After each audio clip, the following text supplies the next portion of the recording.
So I want to discuss a conversation I had recently from a guy named Justin Mayers who reached out to me over Twitter about the Biofoundationalism series and a bunch of other cool stuff. We got a great chat, and something we he touched on and asked that I really appreciated was its application. It's like, well, how do you use this? How would you apply this in real life? Which I really appreciate that question because I try to avoid like navel gazing and really abstract theory selling that doesn't have application to reality, like a free will discussion, or I think like most philosophical discourse, it's one of those things that you feel very profound while you're having it, and you feel like maybe a sense of empowerment or enlightenment or whatever.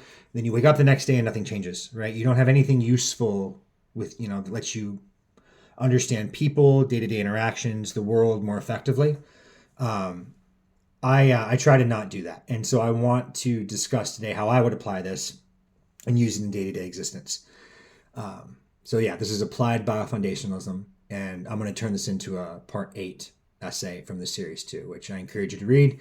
Um, anyway, so yeah, what I think this does it immediately lets you identify anything even remotely political as a values-based discourse, and then begin to navigate it that way. Like the conversations you're having are not about the things you think they're about, right? People who are discussing stuff like climate change, stuff like minimum wage, border policy, whatever. Again, these are value-based discussions. Okay, they're going to curate facts in service of the narrative they want to promote, which are in service of the values they want to promote, which are fundamentally biologically instantiated, which I touch on in the series. And you don't reprogram someone's biology with words. You don't reprogram someone's values with words. Very important to keep that in mind. So when you're dealing with someone who you can tell is hyper moralized, or even just regular moralized, but by hyper moralized I mean someone who only views one moral foundation as the highest value. Just to go over them again quickly, there's care harm, which is liberal emphasize, fairness cheating, equality. Liberal emphasize loyalty betrayal, conservative. Authority subversion, conservative. Sanctity degradation, conservative. And then liberty oppression is split. Conservatives emphasize liberty, liberals emphasize oppression. So you have 6 foundations, 3 emphasized by conservatives, 2 by liberals, and then one that's tends to split.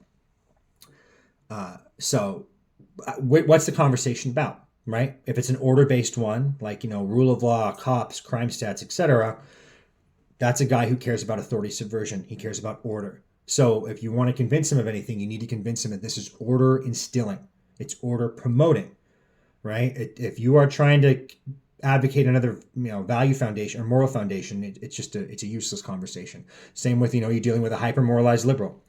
All they care about is equal outcomes. That's all they're looking at. So if you're going to talk about meritocracies and, hey, actually, like, it's most helpful for society to get like the lowest cost goods and the most competent people in the best places, if we do these things, like, oh, hey, but the outcome's not the same. Oops, sorry, like they don't care. They don't care. And that's the thing. Like, you're going to curate a bunch of facts that you think are really compelling, and you and other people who think like you already will think they're compelling, and they probably are compelling.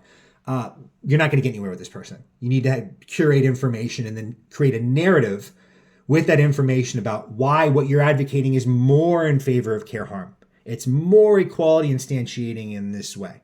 Okay, like, this is if you even care to engage with this person. I just want to be clear. Like, that's the first thing you should probably consider here when you have political discussions in general.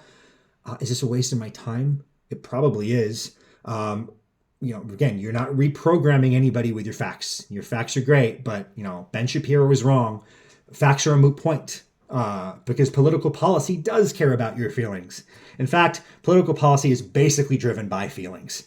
So feelings actually really, really matter. And your facts are just this mid-curve obsession where you think you're going to like reprogram a fundamentally emotional being who's not very thoughtful or reflective and just reacts and is visceral. You're not doing anything with facts for that person, man. I don't know what to tell you. And people who think they're going to marshal the most information and just win in the marketplace of ideas, like, no, not unless what you're advocating for like directly speaks to their moral foundations. You have to know who you're selling to, and you are selling something. I want to be clear. There is a sales process happening here. Do you even care to sell to this person is a great first question to even ask yourself. You can identify a hyper-moralized person and first think, should I just disengage and save myself the bother? You probably should. Um, is this an avatar of hive mind? And, really, what am I having a conversation with here?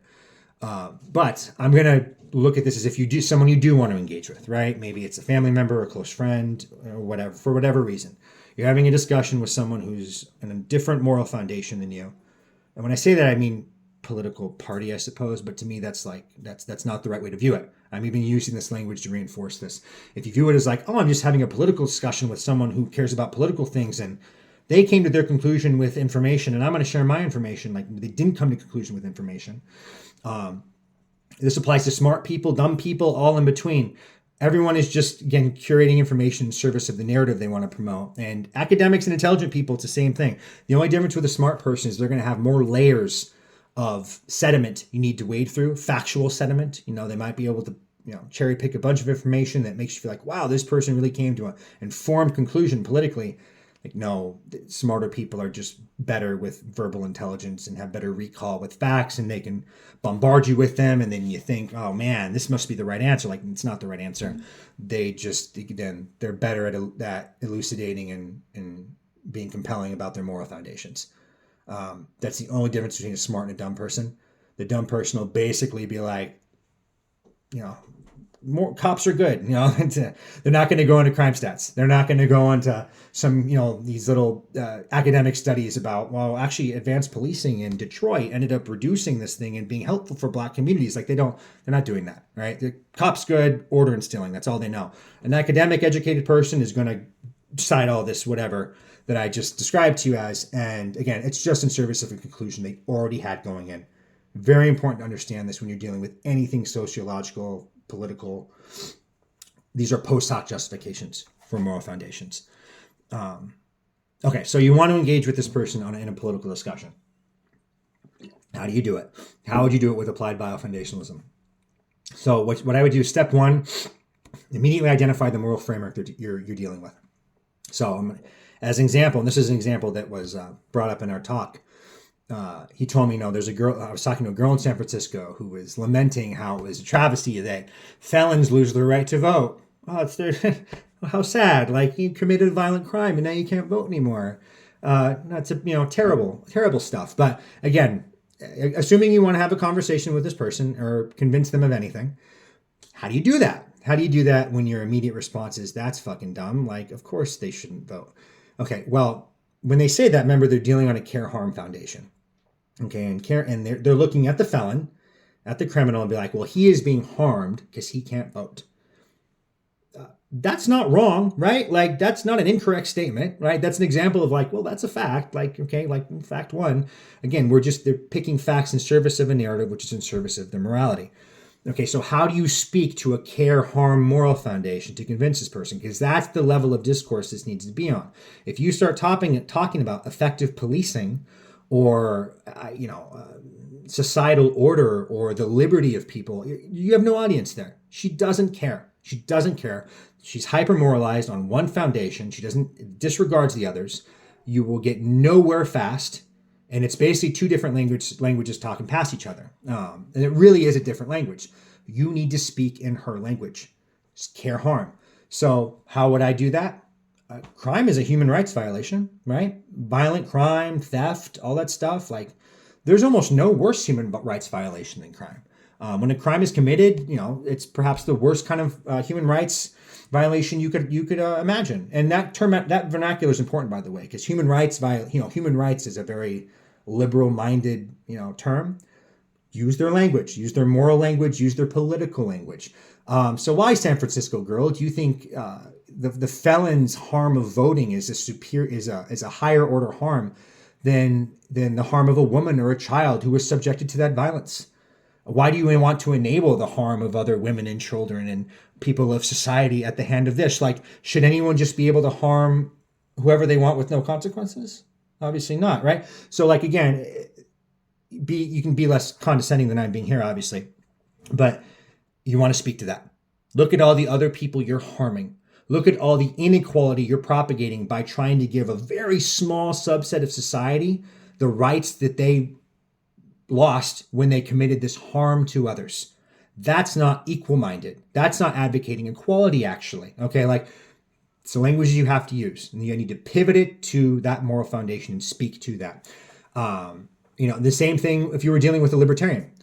Say I was having a conversation with a libertarian about why the state should have certain rights in some domains, or the state should have jurisdiction on certain things criminally, and should put people in jail for drug use. We'll say, all right, I'm advocating for drug use or drug criminalization of drugs and prosecuting and putting drug dealers in jail. How would I do that to a libertarian, right? That seems to be completely at odds.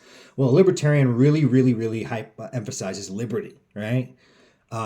It's like a religious precept for them. The same way as like Christ is king for a Catholic, it's like the individual is the highest thing for a libertarian. And almost all beliefs people have originate from some sort of supernatural, religious inspired belief that has no concrete grounding. It's a belief. It's a something that inspires you to act. You see it in formal religions and secular religions, which political dialogue is basically like quasi-religious in a lot of ways. So how would I advocate for like higher state control of drugs and stuff to a libertarian? People's liberties and freedoms are dramatically maximized when they're not subject to the NAP violations, the non-aggression principle, when they're not subjected to NAP violations from others, obviously. Okay, well, the women and children in Singapore are much, much freer than women here. It's not even close, especially if you go to different spots in the U.S. too. Like, you can't even walk around at night. It's that dangerous. It might as well be a third world country. That doesn't exist in Singapore. They've shut that shit down. So women in Singapore, and any person who wants to go out and like not leaves their wallet out, leaves their laptop out, doesn't have it stolen right away, isn't mugged by doing normal things. Their freedom is demonstrably enhanced by the rigid circle that Singapore has put around society. And if people only have a desire to operate within the confines of a circle, then they're much, much freer. If I remove this circle and then allow other people to act upon them and disallow their freedom, they're less free. I block out the certain activities that advance the NAP or violate the NAP, and now the vast majority of people are far, far more free. It's not wrong. That's also not wrong. Like, that's also a factual statement. If you look at like the crime in Singapore and how most the society is hugely in favor of it. Same with Japan. They love it, and they're very safe, clean, organized. The trains run on time, all that good shit. And it's because there's a bigger state presence. Now, there's obviously other reasons for that too. They're very homogenous societies. But again, what am I speaking to here to a libertarian? I'm speaking to freedom maximizing action. Freedom maximizing things as a product of the political stance I'm advocating for. I'm speaking to their moral foundation fundamentally, right? They care about liberty.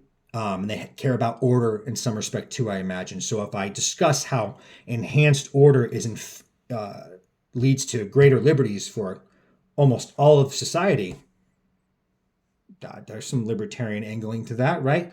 And the real thing to take away from here is just both these examples is, again, I'm not just coming at this why I think it should be, in speaking to my moral foundations, right? Because that does not get you anywhere. It doesn't get you anywhere with most political discourse unless you're talking to people who already agree with you, which is probably a saner way to live. But if you're not, then understand the language that's going on here, because it's not English. It's not, we're just using words and marshaling information to find out something better for society and policy. Like, that's not what you're doing. People already know their conclusions. They already know the values that they want to promote and hold above others. And they are simply post hoc justifying that by curating facts that help promote that narrative.